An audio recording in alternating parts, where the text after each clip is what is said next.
To mark Yom HaAtzmaut 5781, Israel's 73rd Independence Day, celebrated April 14th to 15th on the secular Western calendar, the Center for Israel Education asked a range of people who deal with Israel professionally to speak about Israel's successes and challenges of the past year and about their expectations and their hopes for the coming year. Here is what they told us. Today, Israel is in times of relatively plenty, because over the years, Israel's technological advantage has turned it into a startup nation. Israel is a technological leader. AI, cybersecurity, agri-tech, health tech, and more.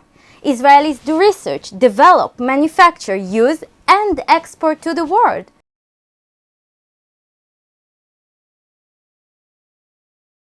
A significant challenge over this past year has been that of the global COVID-19 pandemic, which has affected us all in so many ways. Losing jobs, many people being ill, the isolation, the quarantine, no school for so long. Also, that there's been a whole lot of serious economic consequences to COVID. Israel had very long lockdowns recently. Thousands of small businesses have been hurt. Many have shut down. And it's unclear how long it will take for the Israeli economy really to fully regain its footing. Israelis needed to stay at home for a long time. Obviously, there is impact on everyone, especially with families, with young kids, and also on the mental health of the citizens. I want to talk about Israel, the people.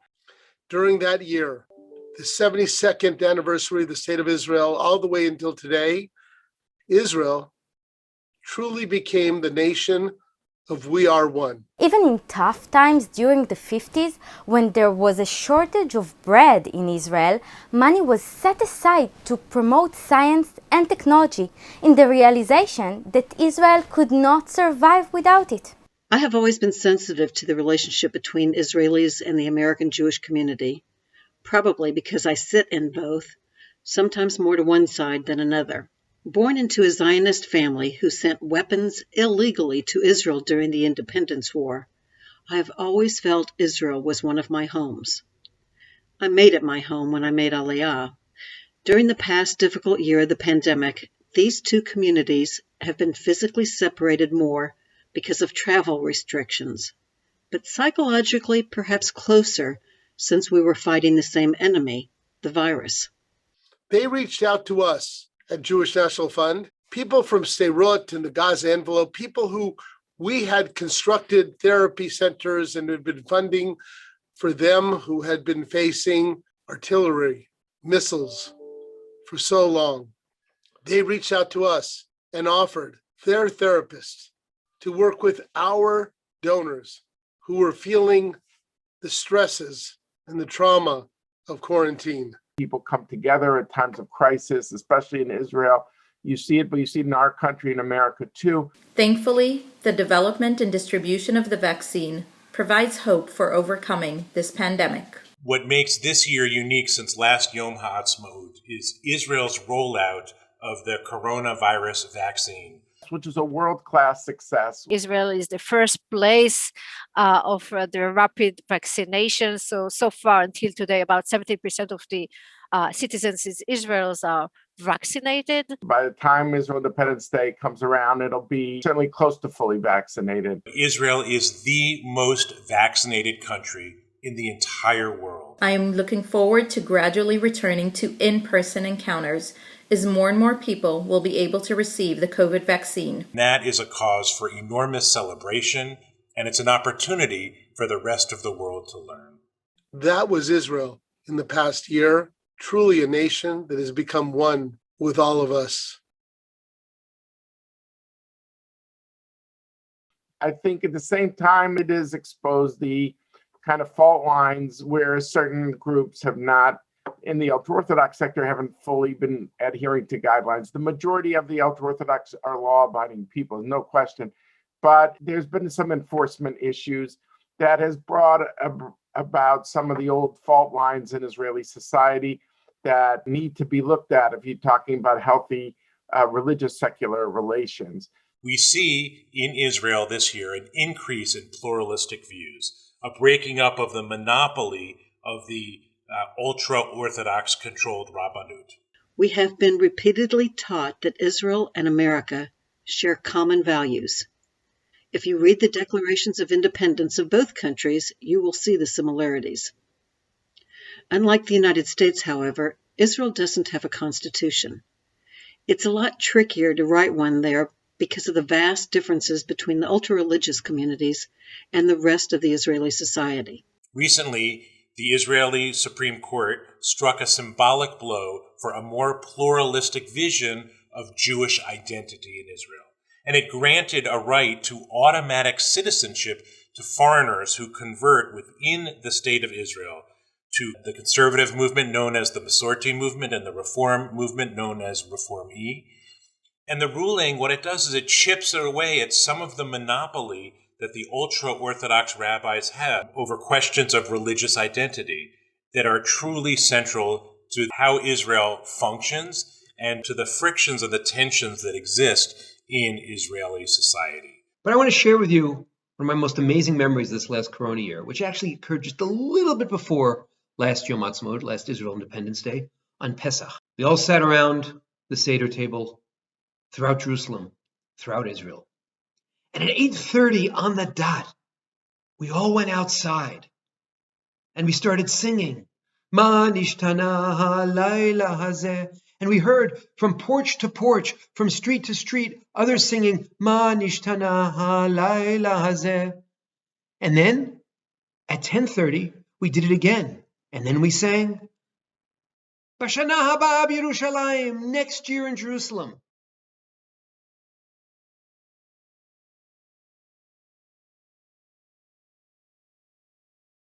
I live in Jerusalem on a southern neighborhood called Arnona.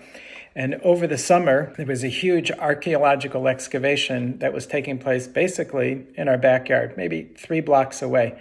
It was a site that uncovered excavations from the 8th century BCE, from the time of Chizkiyahu the king. Many, many things were found, but just to mention 3. One was a set of seals, bulim, that said La Melech. And what the archaeologists believe was going on is that this site was an administrative center for the king where taxes were being collected. So citizens would give whatever objects they were giving in the form of taxes, and the stamp would say La Melech. Second thing that was found there were a bunch of storage jars, handles that had imprinted on them names of a number of people, none of whom appear in the Tanakh, but people whose names appear and have been found in many other sites throughout Judea. And it's believed that these were sort of the upper echelon, the elite. And the third is they discovered a lot of idols. And Chizkiyahu was one of the people who was trying to eliminate idol worship. And one of the theories is that this was almost like a garbage dump of idols. Despite the pandemic and all of its challenges, Israelis were not deterred from producing music and movies played all over the world. Israel's pioneered new technologies for live streaming concerts and festivals, produced many lauded movies and TV shows, and had its actors star in some of Hollywood's biggest hits. Mizrahi musical sensation Omer Adam, the most listened to Israeli singer on Spotify in 2020, has broken another record by filling the top 8 positions of most listened to Israeli songs on the Apple Music charts after releasing his latest album, The 8. Israeli pop star, actress, and IDF soldier Noah Carell has just signed with Picture Star to co-produce and star in a major Hollywood film this coming year. Maybe she's going to be the next Gal Gadot. And speaking of Gal Gadot, Wonder Woman 1984, released in December 2020, grossed over $100 million in less than a month of its release. Eden Aline likewise became the first Israeli of Ethiopian descent to represent Israel in the Eurovision Song Contest. And despite its cancellation in 2020 due to the pandemic, she will represent Israel in 2021. One of the days that I went by the site, I actually went in and tried to trespass. My penalty, so to speak, was that the chief archaeologist approached us and gave us a tour for an hour and a half of the site. It was engaging, remarkable, exciting. And again, all of this was in my backyard, and that's the beauty of living in Israel. It's about us, the nation of Israel, all of us, the Jewish people, because we're connected to that land. Lech Lecha, go forward to new lands.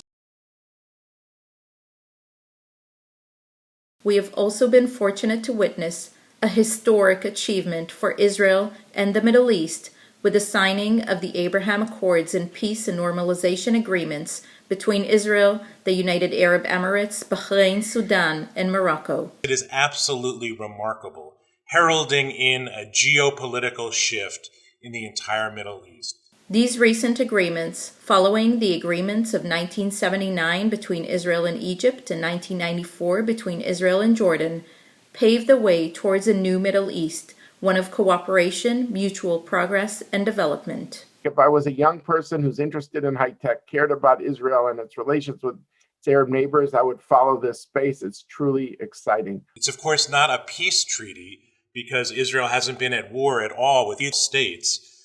Israel, for many years, has been quietly conducting trade and backroom diplomacy. But what we see with this agreement is normalized relations. Israel's had strategic peace agreements with more like the governments of Egypt and Jordan to this day has had huge value in ending the state of wars.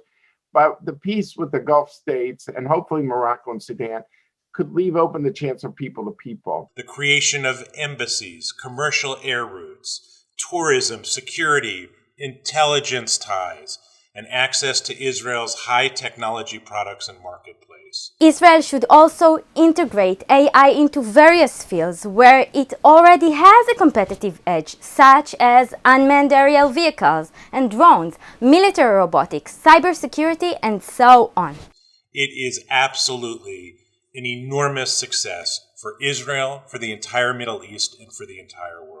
Another thing Israel must do is to collaborate with like-minded countries, including the United States, on several projects and issues in order to push the leadership of liberal democracies in the field of AI over other competitors. I see how the Emirati-Israeli normalization has really taken off like a rocket ship, and that's during a pandemic. Imagine the economic opportunities once the pandemic is over. Right now, there are Hebrew classes that are being offered in the United Arab Emirates. Who would ever have thought that something like that would be taking place? There are over 100,000 Israelis who are visiting in the United Arab Emirates. The business connections and the ideas that are being generated are very exciting. There are now 6 Arab countries that have peace normalization agreements with Israel, and I hope the number grows. We shall see what happens with Saudi Arabia.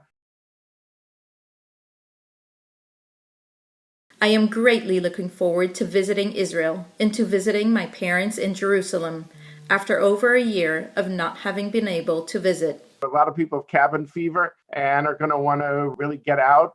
That'll be great for the Israeli economy. It'll be great for tourism, who will come from all over, and especially with the Abraham Accords. I am looking forward to once again planning and welcoming groups and delegations to Israel, as these are so important in continuing to strengthen our bilateral relations and sharing what Israel is about. Almost half the Israeli country, believe it or not, travels abroad. We saw 140,000, I think, Israelis travel to Dubai during a pandemic. I look forward to Israel's 73rd anniversary as a time in which Jews throughout the world will remember the slogan, come home for a visit and remember the family. I hope by next year's Yom HaAtzmaut, we can again travel back and forth safely and in health. Make Israel your first travel destination. While we're getting out of this quarantine and we're imagining where we're going to go, so let's spread our wings like eagles and fly to Israel.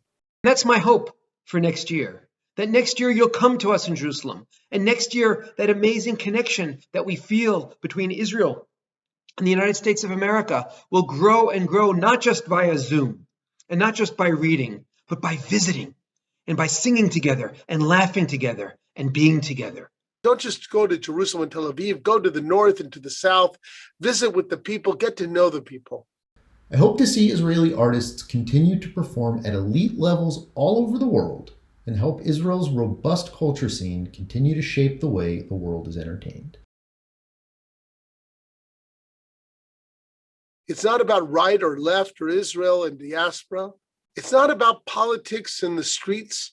It's not about the hallways of the Knesset. It's about the streets of Beersheba and Sderot, Kiryat Shemona and Yeracham. I like to say Israel's democratic, but 4 elections in 2 years is a bit ridiculous. I wish for the country of Israel to have leadership stability and another thing, really overcome the economic crisis. Finding a political stability to the system, I think, is really important, or engaging in some electoral reform. That's my long-term hope for the state of Israel, that it'll continue to be a democratic Jewish state. For Israel to remain both Jewish and democratic, this will mean agreements that are backed by Israeli security with its Palestinian neighbors.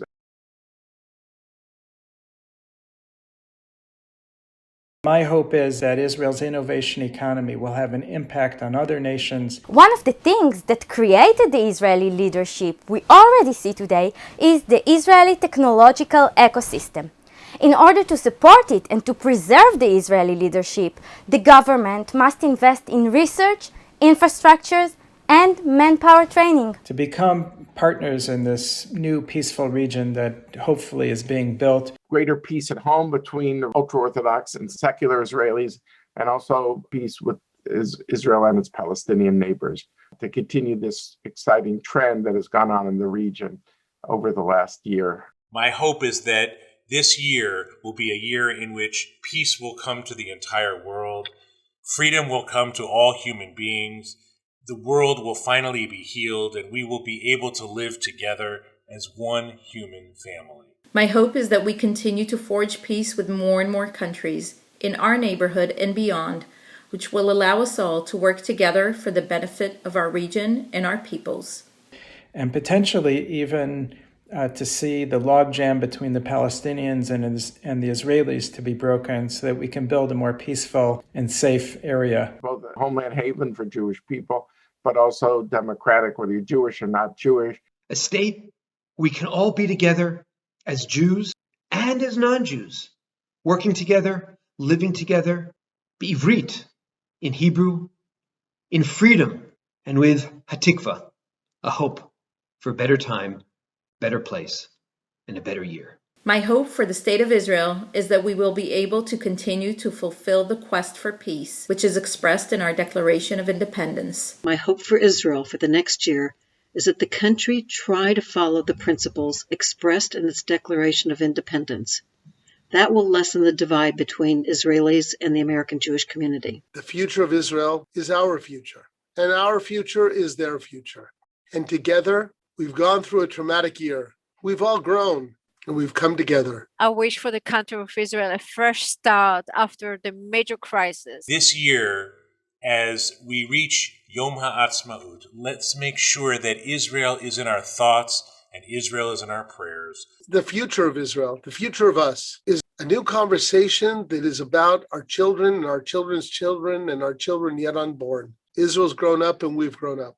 I am one of those Israelis and American Jews who feel comfortable disagreeing with some Israeli policies because I do it out of love. My wish for you is to love Israel enough to question everything you are told and taught.